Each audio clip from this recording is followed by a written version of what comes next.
I'm Lamitschka, and today I present you Andy Griggs. Andy, country music has many new fans in Europe who might be hearing about you for the first time. So how would you describe the music and yourself to someone who never seen or heard you before? Every artist is different. You take a lot of soul and you package that up with your past and your history and mix a little bit of mud into it, and you have your music. No matter if you're from England or you're from America or you're from Germany, anything like that. So you can't really say what a whole stipulation of music would be as much as your own. I think when I sing, I like to feel like I describe who I am and where I'm from, and that's from a state called Louisiana, and it's mixed with gospel, rock and roll, country, bluegrass, and a whole lot of blues. Please tell us something about your last album you released. I had a brand new producer named Frank Myers, and Frank is an incredible producer, and he's a great song man also. And I've never had a producer that was just that great of a song guy, quite like Frank, where we walked in and we picked great songs, and he let me be me, and he let me sing with soul, and that's what I wanted to do was sing with soul. So I guess that's how I would explain most of my album. So what kind of songs do you like recorded the most?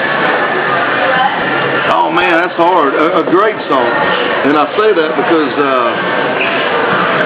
you can do any song the way you can make a song yours. So I think instead of I want to hear this kind of beat and I want to hear this kind of tempo and I want to hear these kind of lyrics, I think more importantly is I want to hear a song that breaks my heart. I want to hear a song that really, really carries me. So when you go into the studio and you sing those songs, you make them their own. And I think that's the biggest thing that you can hope for is I want to hear a song that really means the most to me, and then I can sell it. So do you have any interesting stories how about fans have been affected by your music? I guess the biggest song would be If Heaven, as far as someone being affected by my music. I'm getting a ton of emails and letters and people at shows that are telling me how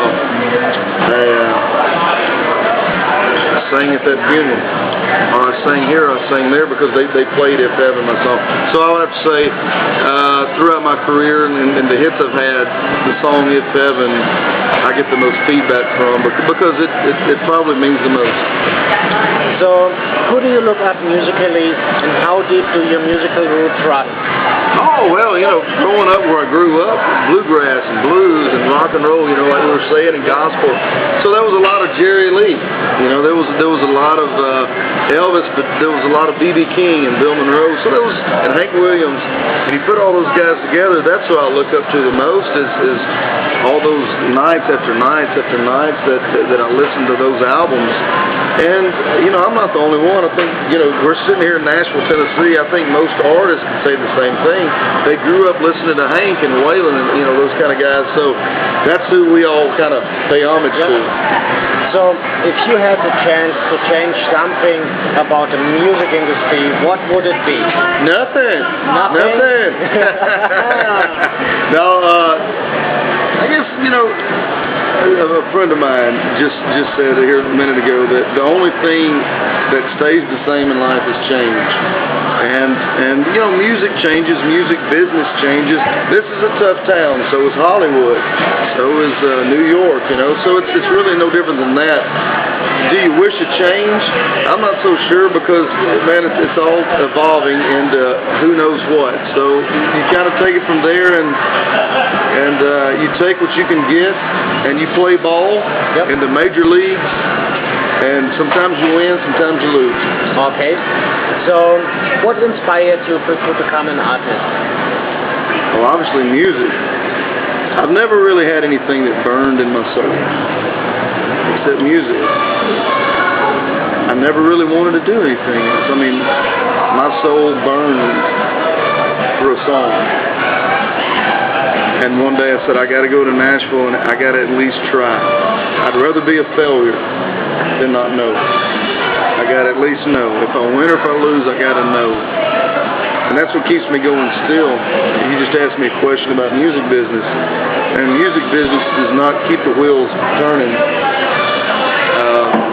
It's the music. It's the power of music.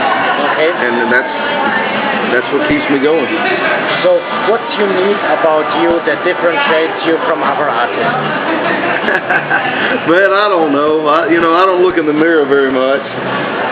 Something they say, my hair, my jawline, this and that. I don't know. And as far as my music is concerned, the singing that I do, I just try to be me. So I can't really say what really makes me different than someone else, because I can sit down and listen to another singer and say, man, I wish I sang like that singer.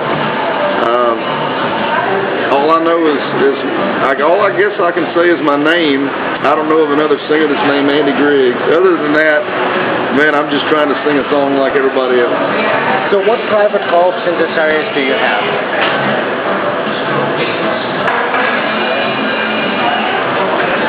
I want to sing that song. That's my dream. When I say that song, I mean Elvis had Love Me Tender. Okay, why? The Beatles had I Want to Hold Your Hand. I want to find or write one of those songs and sing it, and I want to become old and ugly and fat and gray-headed and sit in a long chair out behind my house and do nothing and stare at a fire that I'm cooking a hot dog over and say, yeah, I found that song and I sang it. That's what I'm after. Andy, last question. Where can fans find more information about you? Well, they can go to andygriggs.com and they go to my website. We got a great fan club. So they can go there. I'll be honest with you, Christian, that whoever's doing my website knows more about me than I do. So if you have any more questions, go to that website. I probably can't answer them. So thanks, Andy, for the interview. You bet, Christian. Always good to see you.